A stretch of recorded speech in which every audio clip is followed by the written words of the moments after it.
Welcome back to another episode of Timmymon Duel Links. And before we get into this awesome ARCHFIEND deck, I want to give a shout out to my sponsors, YGOsingles.com.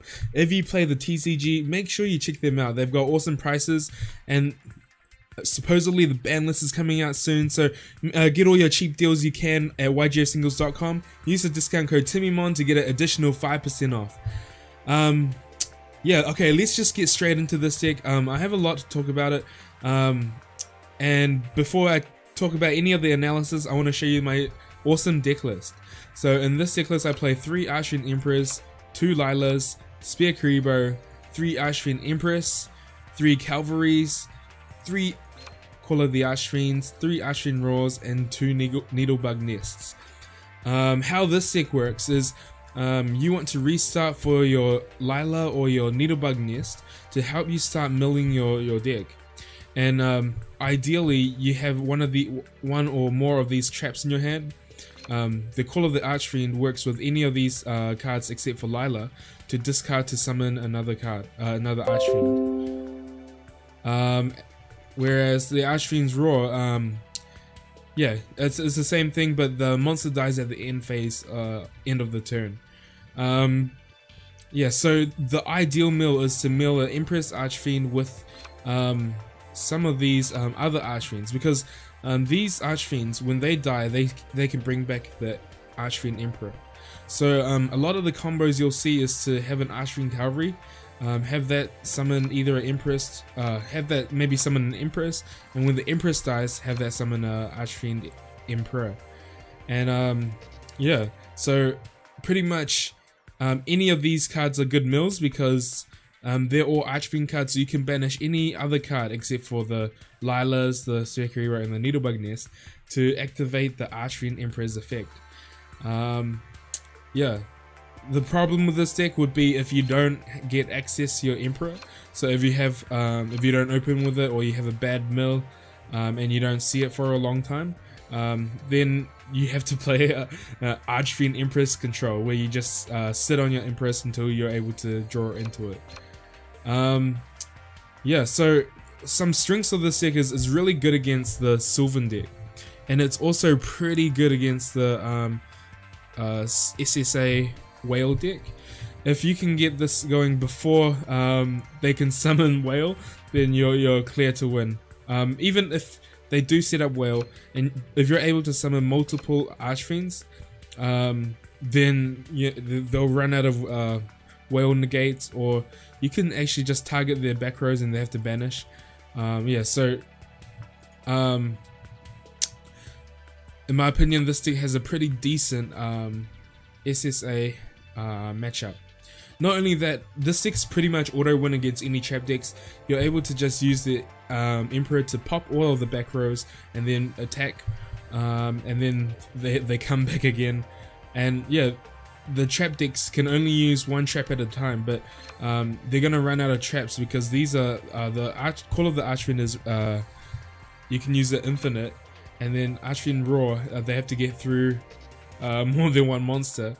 So trap decks have a really hard time to beat this. But what does beat this deck? It has a really bad CA matchup. So if you're a Cyber Angels player, then you don't have to care about this deck. The only way for this deck to beat Cyber Angels is to get multiple ARCHFIENDs on the field, and then force out your protection ritual spells. How that deck beats this deck is just buff them all up, buff all your Cyber Angels up, and just attack over these. Try to get them, prevent them from getting more than one ARCHFIEND out at a time. Yeah, so Cyber Angels are the worst matchup, and then slightly not as bad as Cyber Angels, but still pretty bad as Aliens. The problem with Aliens is if they're able to steal one of your Emperors, sometimes you won't have access to the second Emperor, or yeah, it's just hard to deal with big monsters if you have to trade your big monster for their big monster, which they stole from you. So Aliens can actually out-resource you using like the A cells and the brain washing beams. And then the other matchups are all pretty even. Like, it's pretty even Red Eye Zombie matchup and Magnet Warrior matchup. If you're playing against those matchups, you have to be afraid of dying from enemy controller. So you, when I'm versing those matchups, I'm thinking, okay, do I lose the enemy controller here? So a lot of the times I would have to summon in defense or just be aware. If they've used an econ or two already, then I'm less afraid to just summon these in attack mode. Or if they've just set a card, then the chances of the other cards being econ might be less. So yeah, just ask yourself, does econ lose me the game here, and what are the chances that they have econ? Yes, some cards that people that when I've been testing this deck, people have been playing quite poorly against me are I guess the card that people misplay the most is Cosmic Cyclone. A lot of the time people blind Cosmic Cyclone, fearing Call of the Archfiend, or I don't really understand why they would use a Cosmic Cyclone blindly. The best way to use Cosmic Cyclone is either in the end phase when the Archfiend player has just set their cards, or hold it for their Call of the Archfiend. So if they're going to activate Call of the Archfiend, you can chain the Cosmic Cyclone to stop the Archfiend from being summoned.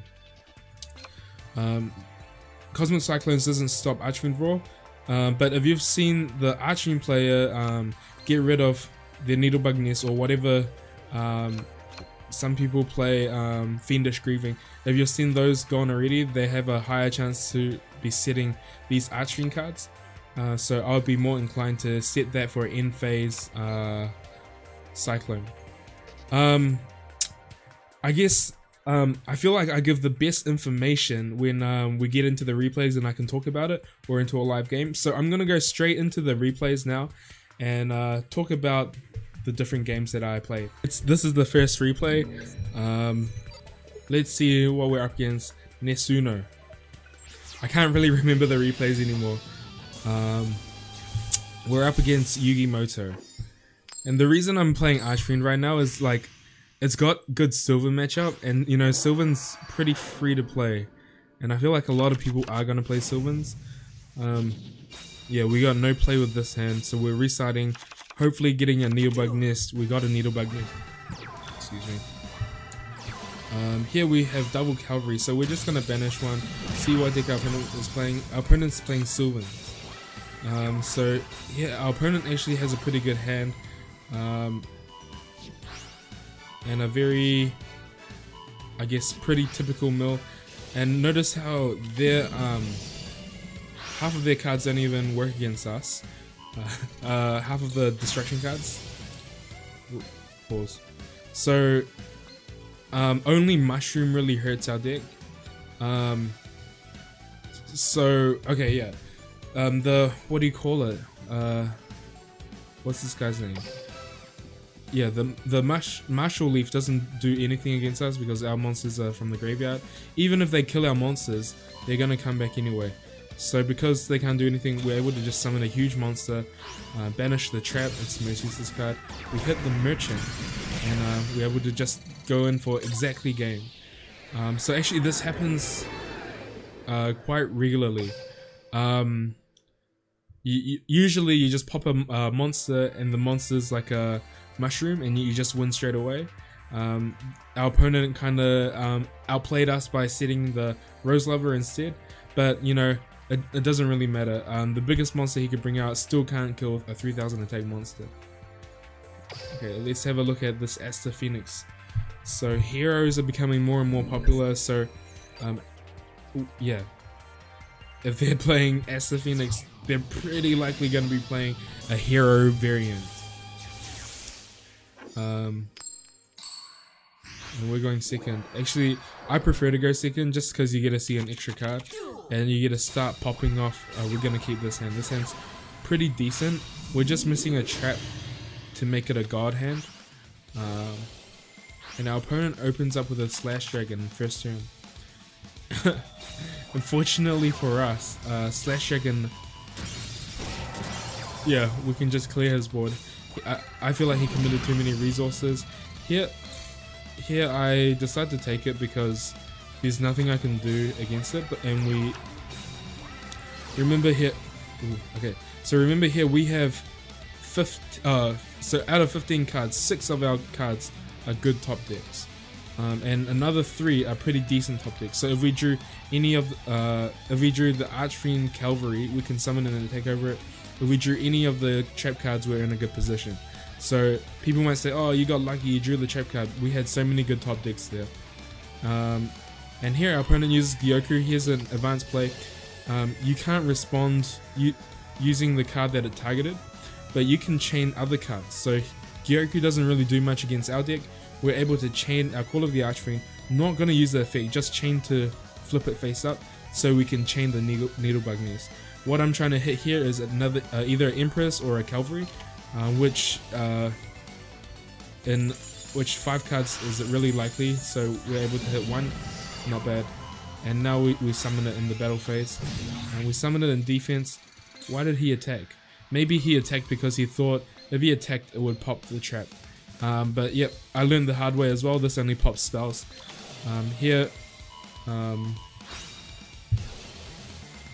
we have we milled enough Archfiend cards to just pop everything and then take the game. So yeah, in this game we saw how to play around Gyoku. So remember, you can't chain to Gyoku, but you can chain to your own card to chain to Gyoku. So we're able to play around Gyoku by chaining a card and then chaining to our chain, not to their Gyoku. Okay. I hope these tips are helping. I hope these tips are helping. I wish I had the. I'm versing Jiren, DT Jiren. Shout out to all the Dragon Ball super fans. Jiren's pretty sick. He's such an awesome character design. I love Jiren. So Evil Underwood, we're playing against Burn, and this is another one of our decks that's just super free. You know, there's nothing Burn can do against us unless we draw really brick. You know, their lava golems are pretty dead. And here we have a pretty decent mill. So this is my favorite part. He puts, oh, you can't see it, but he puts his parasite on top, and we're able to just mill it from the top. Alternatively, I could have just let him summon it and then tribute summon, but I don't want to take the damage. So here, we're gonna pop everything.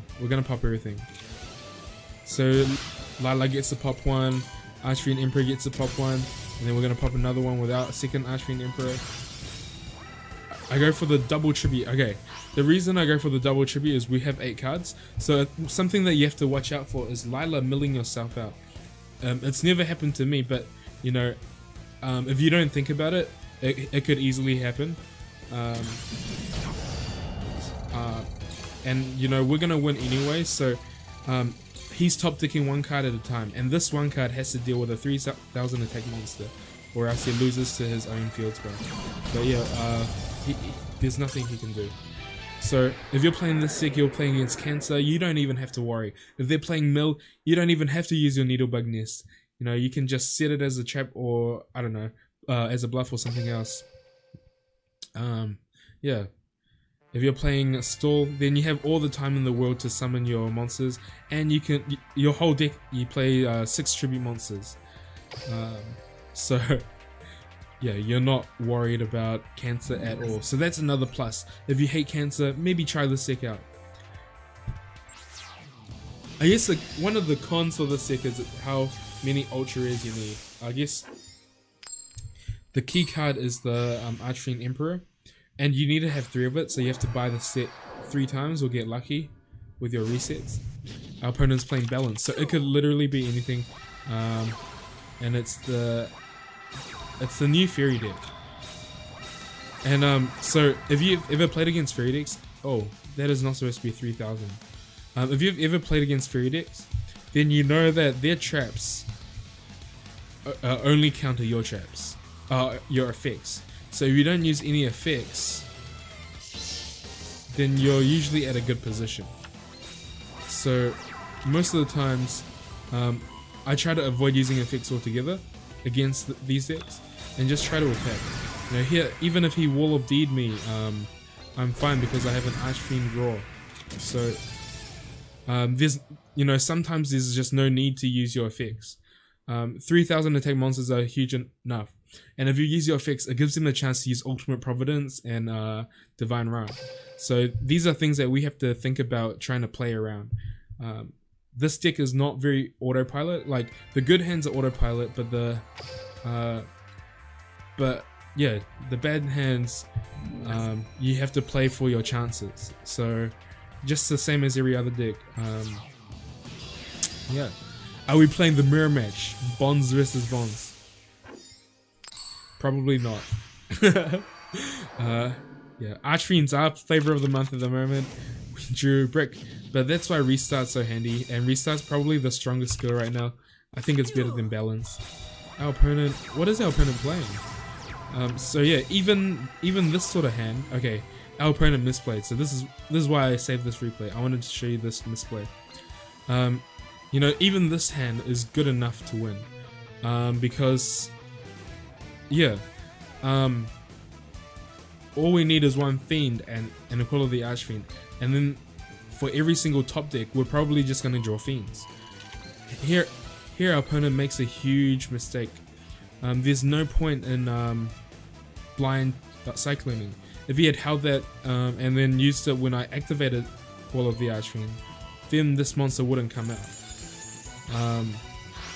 So now he has to, okay, he has Armored B to get over it. And yeah, okay, so it turns out I win anyway, but that replay sucked. I don't know why I saved it. Okay, anyway, that Cyclone, that just shows you the worst possible way to use the Cyclone. His hand sucked anyway, but even if he set it as a trap, it would prevent me from trying to go for game. You know, he could chain it and I would have won anyway, but yeah, just the way he used his Cyclone wasn't very effective, because I was able to bring out my ARCHFIEND anyway. Okay, so actually let's get into a live game. Hopefully I can share more of my analysis, and then in the end we'll talk more about the deck. We're up against Korean, playing Jesse Anderson. Cool. This is one of the new characters. This is the new character that had just come out. I wonder what sort of deck he's playing. I hope it's a good one. He's playing 38 cards, guys. Use skill. Yeah, we broke. This hand sucks. So yeah, actually, there's a new set coming out. So this actually changes entirely what will be good for the KC Cup. I don't believe he's able to kill me with a 38 card deck. But yeah, we're gonna see Crystal Beast in action. I've never versed this deck. Let's see how good it is. Yeah, so the new set, we don't know what cards are in it yet. But because there's a new set, he's gonna attack me directly. Any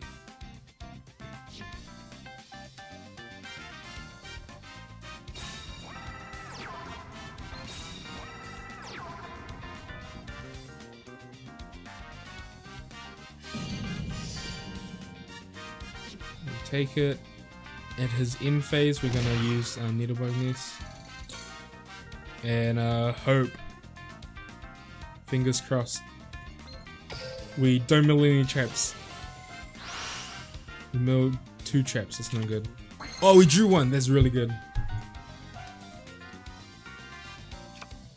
So there's a huge delay. So yeah, I feel like just drawing that trap there just means we win the game. What's going on? I don't know what you can have that has a delay when I draw my card. Is it like Super Rush Headlong or something? I don't actually care if it is. If it's Super Rush, this is gonna die anyway. Divine Wrath. So this is the one that has that's chainable.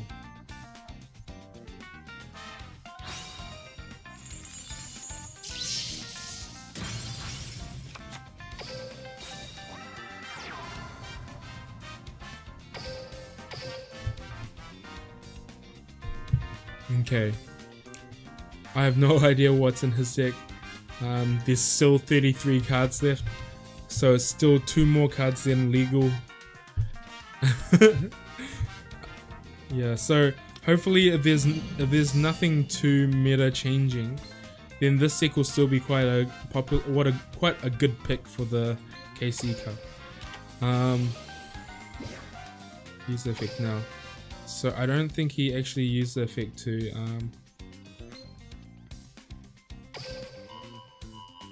we're gonna discard the Emperor because we have another Empress in there already. We're gonna have it in defense, so here it doesn't matter attack or defense, so we're just gonna put it in defense. He didn't use the effect to attack directly. Oh, so you can still choose to attack directly. That's how it works. So we take half battle damage apparently. Yep. I think he's just dead, right? So like even if he was playing the same deck, I mean, he had like the same hand, and these Crystal Beast Amethyst Cat was Gazuki or something instead, you know, the result's gonna be the same. We're gonna banish the trap because the monsters are more useful. We're gonna target his trap because it felt like it's important if he protected it. This Chalice.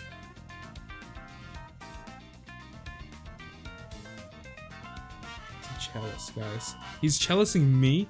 He should chalice his own dude, because I'm gonna attack over his dude. He just gave me more attack to kill him.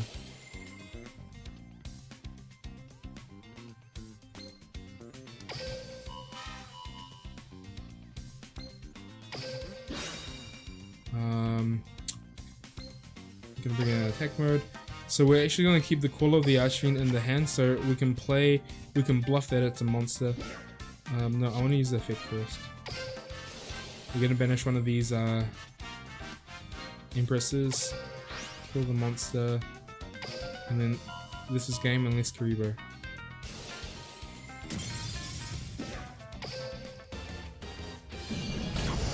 Easy game. Okay, so let's try to talk about it a little bit. Yeah, about the set. Okay, so there you have it, guys. That's my ARCHFIEND deck. Sorry the game wasn't so competitive. I didn't have time to get another game in, so we're just gonna use that game. Yeah, so this is the ARCHFIEND deck. Yeah, and I was trying to say, like, if the new box doesn't change too much, this deck's still gonna be very powerful. Yeah, just being able to draw a trap and then draw a monster makes this deck just really powerful.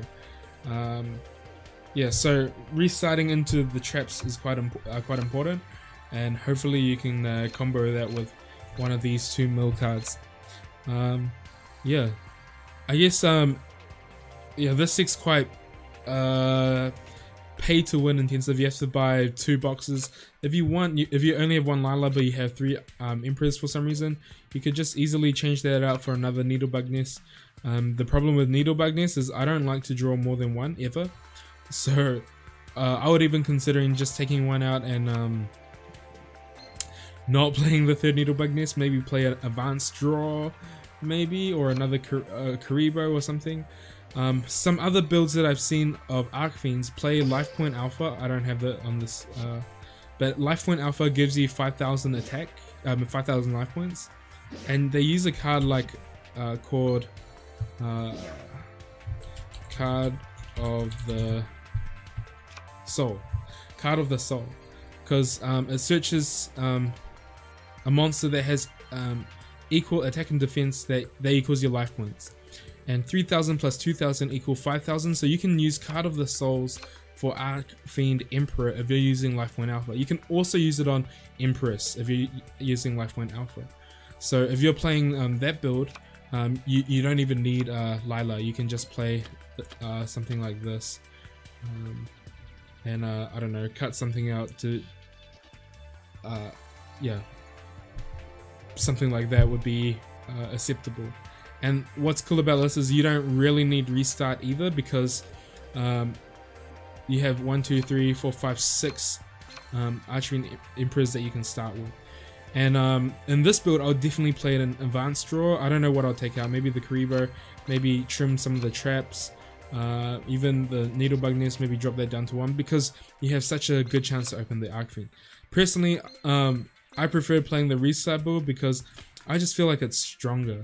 Yeah, the other build maybe is a little bit slower and more controlled maybe, but this build is much stronger. And I hate drawing Card of the Soul after you've taken like 100 damage. You just can't search anything. Yeah, so yeah, this is my ARCHFIEND deck. Yeah, so yeah, at this stage right now, before the new set, this deck is one of the powerhouses. It's a super underrated deck.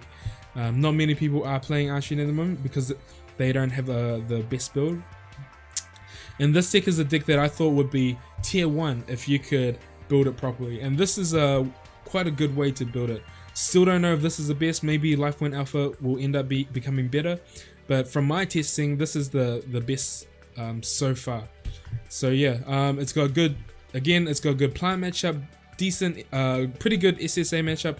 It's good against like trap decks like Gladiator Beast, Ancient Gears, whatever trap decks still exist. Yep, weak against CA, weak against aliens, pretty like okay against magnets and Red Eye Zombie. And if you're playing against this, make sure you don't waste your cards. Try to control how many Emperors they can keep on the board. Save all your cards to out the Emperors, simultaneously outing the Call of the ARCHFIENDs. So if you have Cosmic Cyclone, save it. Don't just blindly use it, save it. And yeah, playing this deck, remember you can chain your cards to each other to play around like Yoku, and I don't know, those are the only things that really came up. But yeah, surely there are tons of different interactions with this deck. Anyway, it's getting late for me, and yeah, that's it from me for today. Make sure you smash the like button and leave a comment down below. Let me know what you think of this ARCHFIEND deck, and yeah, tell me what you would do to improve this deck in the comments down below. Okay, peace out guys, see ya.